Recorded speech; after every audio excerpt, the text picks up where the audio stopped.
And we're back. You tuned into Sport Federation TV. I'm Lenyukta Chetty. Joining me now from the amazing world of Western Province squash, we have Duncan de Groot, who's here to tell us about all the recent activities in Western Province squash. Welcome, Duncan. How are you? And welcome, and thank you for joining us once again. Absolute pleasure. It's always good to be here. Well, you've had quite a long history in squash. How did you get involved? Like a lot of people, I got involved because my mother played. So a lot of people get involved because their parents have played. So I started playing squash. Sure, I must have been about 5 or 6 years old when I first started playing squash. Back in the days when we don't have the fancy rackets and the fancy shoes like we have now, when we had old wooden rackets that we had to put into brackets and stuff like that to make sure they didn't warp. So been involved for almost 40 odd years now. And just because, yeah, you ended up, my mother was playing, had some friends who were playing, and that's how a lot of people nowadays get into the game. Their parents or their friends are members of squash clubs or sports clubs, and they wander across and they realize it's a pretty accessible game to play. You can play it in hot weather like it is at the moment, or you can play if it's pouring with rain. But you'll be hot afterwards. You'll be hot afterwards, indeed. So how is Western Province squash structured in the Western Cape? 35 odd clubs, and then we administer the sport in the Western Cape. So we administer the leagues. We have the ability to select teams. We also administer the youth squash portion. Under that falls the development portion and master squash as well. So the administration happens via national body down to provincial body, and then ultimately down to the clubs. So we don't administer individuals. Individuals are members of clubs, right? And then we administer and we provide assistance to the clubs. What's the highest level a South African squash athlete can compete in internationally? You can get national colours. In fact, Alex Fuller, one of our South Africa's top player. She's 49 in the world now. She's just broken into the top 50. So she plays for the national team. In fact, recently she went as our number one, as South Africa's number one, to the World Team Championships in India. Scioli Waters, who's I think has been on this program a few times, she also went as the manager of that team. So the highest honor one can get is to be selected for your national squad. And the World Championship is then so that's the World Team Championships. Right. So squash is broadly an individual game. And we have, other than leagues and stuff which you're playing for a team, you don't have too many opportunities to represent a team in a team competition. So we do at the interprovincials, but that's once a year. That's 1 week a year. And then the national teams compete annually, or every 2 years, depending on when the tournaments are, internationally. So for a large portion of the time, those top players are actually competing individually overseas. And the pinnacle event being a World Championship event. So Alex has just been overseas now to the States. She was playing in the US Open, which is one of the major tournaments in the world. She played in the British Open a few months ago now. Sure, the time flies. And she did very well. She made it into the main draw there, which is significant. Yeah. Because you're up against professionals. Well, she is a professional, and Scioli was a professional for a while, and Rodney Durbach, our so they play the sport full time.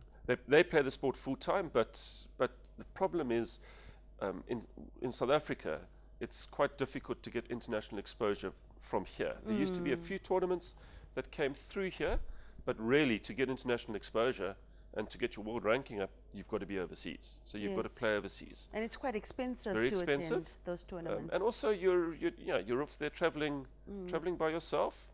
So it takes a special person, which I think is why they enjoy the team sports, tournaments from time to time. So the senior interprovincials, the youth interprovincials, and the likes. All right. Well, your 2018 season has come to an end. Yeah. Recap for us some of the highlights from the year. Yeah. So we're generally a March to September type season. We're a winter sport, although like a lot of sports nowadays, it really is becoming a 12-month sport because you can play it whenever, obviously. But our league season runs from March to September. Interestingly, I was just checking before I came in that for the first time that I can remember for a long time, both our men's and our ladies' leagues were won by northern suburb teams, and for the first time that I can remember, the University of Stellenbosch won the men's league. which is fantastic, because what we're wanting is we're really wanting some kind of incentive to get students to come to UCT or Stellenbosch or UWC or CPUT. So the fact that Stellenbosch won the men's first league, which is a very competitive league, was fantastic for Stellenbosch. In fact, Stellenbosch did really well throughout all the leagues. 153 clubs competing across 16 leagues. So we've 153 teams competing across 16 leagues in the men's leagues, from first league down to 16th league, and then the men on the ladies' side, 50 sides playing across 5 leagues, and that one was won by Durbanville. The ladies league was won by Durbanville. Wow. Do you have quite a big membership in the Western Cape area? But you're dealing specifically Western Province. Yeah, I'm dealing specifically Western Province. It's quite difficult to determine exact numbers because you've got league playing members and then you've got social members, and the social members will far outweigh the league playing members.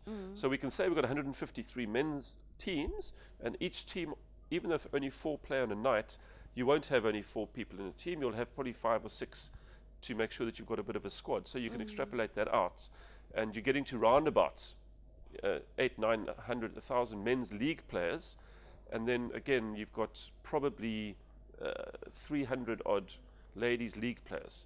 So And facilities, Duncan, that's available in the area and out in, well, also for the communities that are underprivileged.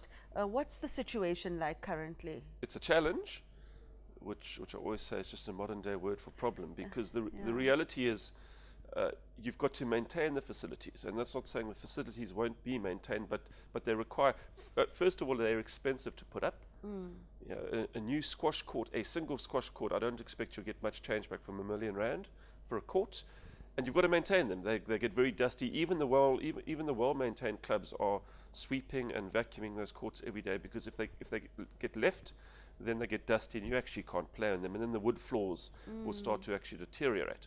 So 35 odd clubs in the Western Cape, split from the northern suburbs up, in fact, even into the winelands, and all the way down to the far south, the deep south, down to Fishhook, Simonstown, Llandudno. So our leagues actually stretch. You can play 1 week in Simonstown, and the next week you could be playing in Worcester or Wellington, or Paarl or Stellenbosch or the likes. So we quite well spread out, but from a development perspective, it's a challenge because there aren't facilities in those under-resourced or underprivileged areas. So what you've got to then do is you've actually got to bring those development players in. So you bring them to an established club, which then carries additional costs, because then you've got transport costs and the likes. But we've got 2 development programs that have been running for a significant amount of time. One of them is Villages, which is what Scioli Waters does, and that's started to show really good promise. We start to have a number of those development players are starting to feed into the youth provincial sides, which is fantastic. It does become a financing challenge, because what you can't have and you don't want to have is a player that's good enough to make a provincial side, even in the youth in the youth structures, now not able to play because they can't afford it, because the Western Province Youth Squash and Western Province Squash are able to contribute a little bit of money to the cost of sending, especially the youth players, on interprovincials, but a lot of that cost is borne by the individuals and the parents of the individuals themselves. And youth squash also had a lot of activity over 2018. Hey. Yeah. We've got a very strong youth structure. We're very fortunate that we've got that youth squash, which falls on the auspices of SA School Squash, has been around for a very long time. It's got very embedded systems, and it is a great tool to continue to unearth new players. So that's majorly the schools then that are involved, are the schools that have squash courts? Yes, although some of the schools, so stuff like Sweet Valley is one that comes to mind out in Bergfleet. They use Bergfleet Squash Club. Sun Valley down in the Fishhook area, I believe, uses Fishhook Squash Club, because it works quite well. because the schools and the clubs generally don't compete with each other from a time perspective. Because generally a club will start to get busy late afternoon, and the schools have all finished by mid-afternoon. So where you can have a relationship between a club and a school, it works for both parties. Yeah. Has there been an increase in popularity in double squash? Because I heard you speak earlier about I would you're say also so. gravitating in that direction now. You know, it's not so heavy on the body. Yeah. Is the simple. You know, as we get older, and we've been playing this sport for long enough, and we perhaps don't do as much fitness and stretching as we should. Your shoulders and your knees and your hips start to complain a little bit. So doubles isn't as physically exerting, because you're not twisting as much as you do on a singles court. So you're able to play for longer. You know, you might think, oh, well, I'm only looking after half a court now, but it actually doesn't work like that, because you cover a lot of the court. And in fact, if we play doubles properly, we widen the court. So we actually move the walls.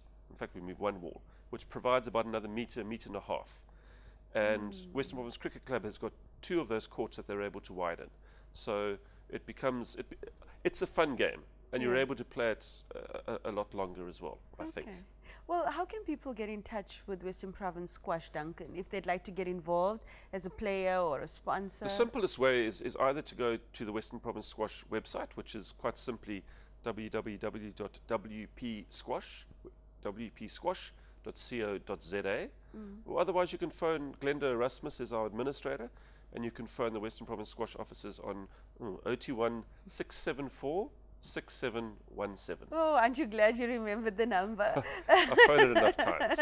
Okay, great. Well, thank you, Duncan, for coming once again and sharing your sport with us in the community. And I'm sure if anybody's interested in getting in touch with Western Province Squash, you can contact them on their website. Do you have a Facebook page as well? We do have a Facebook page, I think. That's through Corin Schultz, has been the one who's been putting a lot of information onto Twitter and onto Western Province Squash as well. Okay, excellent. Take care, and we hope you return with more news and more developments on the development side. Thanks very much. All right. Now it's time for the Bashes competition. Remember that Bashes has been around for more than 120 years with all their amazing flavors, including cream soda and raspberry and cola. Everybody's got their favorite Bashes flavor, and everybody's got their Bashes story. To win your case of assorted Bashes drinks, all you need to do is SMS Bashes to 33090. That's Bashes to 33090. Congratulations to last week's winner, Dennis May. You can expect your case of assorted Bashes drinks in the mail very soon. After the break, we'll be back with another amazing sport, so please stay tuned for that.